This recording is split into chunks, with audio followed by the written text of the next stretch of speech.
عملتي كام دولار يا ام رقيه لحد دلوقتي؟ عملت كام دولار؟ عملت بيهم شويه كبده. يعني بتعملوا ايه في حياتكم الطبيعيه بقى غير اللي بيطلع على السوشيال ميديا؟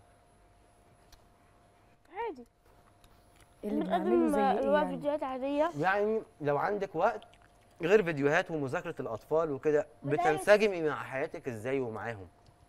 عايزه اقول لك ان السوشيال ميديا ديت انا ما كنتش اتوقع ان هي سهله. ده حقيقي. سهله وبتتسحل فيها. وخدت وقتك كله تقريبا. بجد سهله.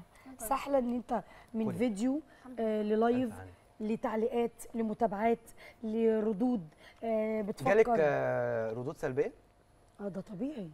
في ناس كتير ما بتقبلكش، ناس كتير بتنتقد طريقه كلامك، شكلك، محتواك. ده طبيعي لان معروفه ان انا كنت بشتغل عاديه في مكاني العادي وما كانش كل الناس بتتفق عليك. أيوة. محبوب من ناس معينه بس عادي. ده حقيقي. بيحصل لك اي دروب في اي حته. طب وفي مشاهير تحاولوا يتواصلوا معاكي عشان يعملوا معاكي فيديوهات او لا مفيش مشاهير، حبايبي عادي اللي هو يعني مثلا انا في الفيس مثلا معايا ناس في التيك توك اللي هو العادي بتاعنا. ايوه يعني لكن مثلا ما حدش تواصل معاكي من الامهات الشهيره في السوشيال ميديا ومواقع التواصل؟ لا بكلمهم عادي. طب ما انت مشهوره اهو عارفين بعض وبتعملوا لا والله انا على الله ان شاء الله كده يعني. حلوه قوي. لا عارف انا مش بتاعت شهره ولا بسعى ليها ولا كنت بجري ورا ترند ولا الكلام ده كله.